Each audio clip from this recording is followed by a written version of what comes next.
So it's my privilege today to be talking to you about the subject of family devotions or family worship. Let me start off by saying that I was raised in a very good Christian home. My mother loved the Lord, my father loved the Lord. Every day I would see them reading the Bible and praying.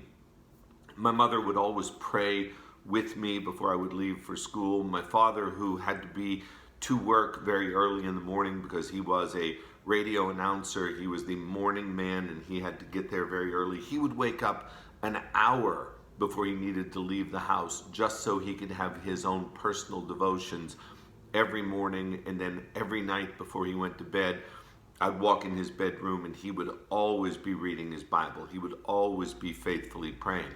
So I was raised in a home where I saw the priority of devotions, and of course we were in church all the time. We were there for Sunday school, and then Sunday morning worship, and then young people's meeting on Sunday, late Sunday afternoon, and then Sunday night church, and always Wednesday night church. Like, we never missed church. We never missed church. And so my parents did a really good job of communicating to me the priority of the Bible, but I don't ever remember us sitting down as a family and having family devotions or family worship. I'm not really sure where I picked up the idea that it was a good thing. I don't remember where that came from, but I want to tell you that I think it probably was the best thing that I ever did as a parent, and that is to insist, as we were raising our children, that we would be consistent with family devotions. And so, why is this important? Well, one of the reasons why I think it is important is because it really speaks of priorities to your family.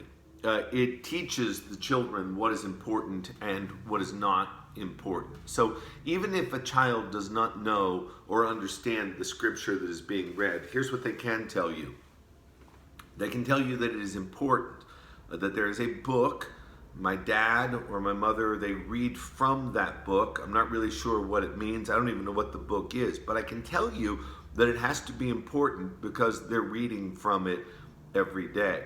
I didn't think that up myself. Don Whitney actually is the one that told me that or said that in a sermon, and he has preached several sermons on the subject of family worship, and he has written an excellent little book entitled Family Worship.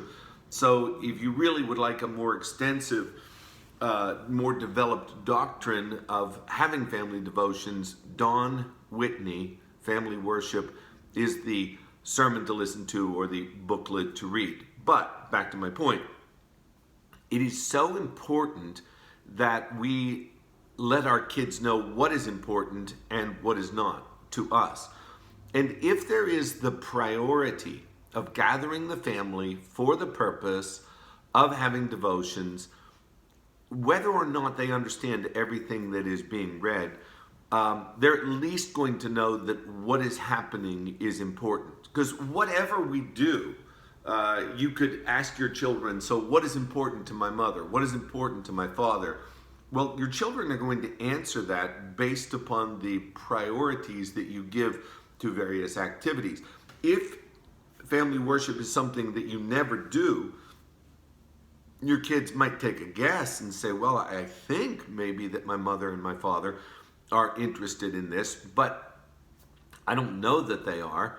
But if you do it every day, the kid for sure will say, yeah, this is important. And how do you do it? It can be very simple. Let me give you a couple of rules that I think are important. I would say, number one, always use the Bible. I understand that there are times when it is difficult for very little children to conceptualize what is being read. They might not understand it at all.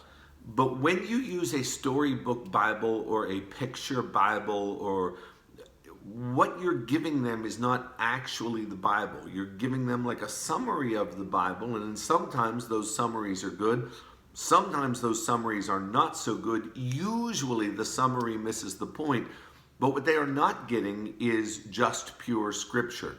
So I would say use the Bible. The other thing I would say is take time to explain, at least in part, what it is that you are reading.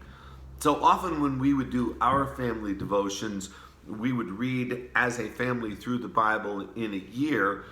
There would be a lot of stuff that they didn't understand, and quite frankly, I didn't understand, but we were going to read through the Bible in a year, and for us, that meant at least 4 chapters a day, and if you missed a day, then we were going to sit down the next day and do 8 chapters, and if you missed 2 days, there were days when we would sit down as a family and we would read through 12 chapters, and nobody was listening when you got past the 3rd chapter. Nobody was paying attention. We were just doing it so as to get it done. So I would say make sure that there is a time of explanation. I would say probably you don't have to read through the entire Bible as a family in a year. I think it's better to do that personally or individually. I think a shorter portion of Scripture, I think an explanation of that, then followed by a time of prayer and a hymn. I think it's really important that families sing together. I love the way that one family has done it, and I wish that when I was raising my kids that I had done this, and that is you take a portion of Scripture and you do that same portion of Scripture every day for a week, and you work your way through a book of the Bible by doing one portion of Scripture, maybe a gospel, one story, and by the end of the week, the children are going to know that story. But listen, here's the main thing I would say. It's usually never going to be electrifying. It's usually never going to be, wow, this is amazing. There's this great revelation or great light that comes on in the kid's head. Sometimes it's just going to be very ordinary. There's not going to be any fireworks. Where you're going to see benefit from this is over the long haul, when you do it consistently. Every day, consistently, for a short time, reading Scripture, praying, singing a hymn together, which is very important, and having a family hug. And that, if you do that every day, I believe will benefit you very much. And remember, in all things, you have to point it to Jesus Christ, because the gospel is of first importance, and Jesus said that all of the Scripture is about Him. So you need to direct their thoughts to the one who is the bread of life, Jesus Christ. I hope this has been helpful. If you have further questions and you'd like to give me a call, you've got my number. Feel free to call. God bless you and have a good day.